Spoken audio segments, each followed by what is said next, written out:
Receive the report.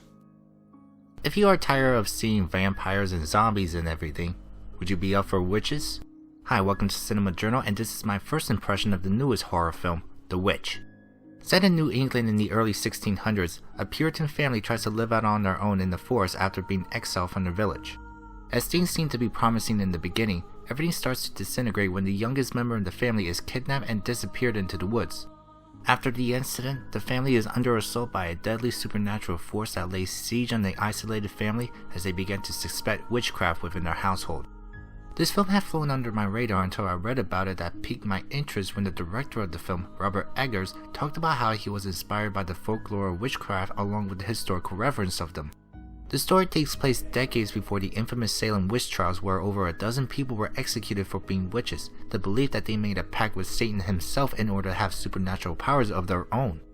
What this film does is that it takes witches to its basic and original form from a historical perspective, basing their actions on testimonies from people who were deathly afraid of them as they believed them to be as real as the land they live on. And what I like most about this film is how it took its subject and characters seriously, never allowing itself to criticize or poke fun at the situation or at the people, as they all do feel strangely relatable. It's never meant to be a comedy or to rely on gore for frights. This is a straight-faced, artistic, pure horror film that feels honest and confident in itself in delivering both the story and the frights that I think both work well enough. It is definitely a slow film, a quality that I don't mind and sometimes appreciate if it managed to make it worth my while, and I certainly felt it did. The pacing is steady as the story moves on with the reveal of the threat, and seeing the situation becoming dire as the stakes start to rise as I watch the family trying to deal with it in their own way gives off an uneasy and unsettling feeling through it all. All they have to fight against this unseen evil is their complete faith in God to save them, and this film does a great job in showing the family dynamic and how it all could fall apart so easily in a bad situation because they seem only capable to follow down one path with no other options thanks to their unshakable religious beliefs. The actors in this film really took on the roles with objectivism, and combined with the dialogue and the location helps sell the authenticity. It's gray and dark in color tone, and the minimum music gives it a haunting and creepy vibe that it all helps set an oppressive mood.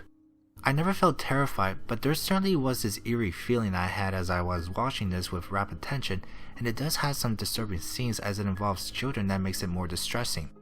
I honestly can't think of anything bad about it per se, but I will say that the combination of the Old English dialect with the heavily English accent does make it hard for me to understand what they were saying.